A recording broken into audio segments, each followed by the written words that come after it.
Totoo nga kaya ang chika na kaya umalis si Paolo Abilino sa LBD Management na kasama si Janine dahil umiiwas na sa issue at awayan ng mga fans ni Kim Chiu at mga fans ni Janine.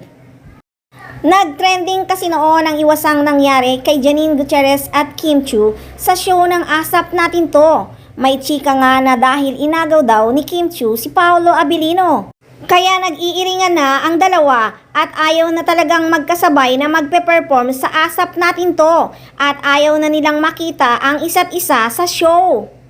Sabi pa nga ni Ambet sa kanyang Unbeatable channel, may kanya-kanya daw kasing backer na writer and executive sina Janine and Kim, kaya nakakapag-demand pareho sa ABS. Don't forget Gutierrez si Janine. Yan nga kaya ang dahilan kaya umalis na si Paolo sa management ng LBD na kasama si Janine nang dahil sa gulo ni na Kim Chiu at Janine Gutierrez.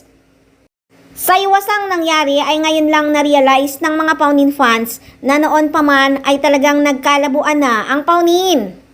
Kaya siguro may dahilan na si Paolo Abilino na lumipat ng ibang management. Alam nyo naman si Paolo, very private yan. Ayaw niya nang makisawsaw pa sa mga issue. At may chika pa na sinabihan daw si Paolo na wag nang magko-comment ng kahit na ano tungkol sa issue ni na Kim Chiu at Janine. Kaya wag nang magtaka kung hindi na nakikita si Janine Gutierrez sa show ng Asap Natin To tuwing linggo. Nahalata nyo ba na marami nang pinababalik ang show? Isa na nga si James Reid. Kaya alam na this, wag babanggain ang network sweetheart favorite. Kaya nga sabi ng isang netizens, I hate love team fanatic kasi sobrang war freak.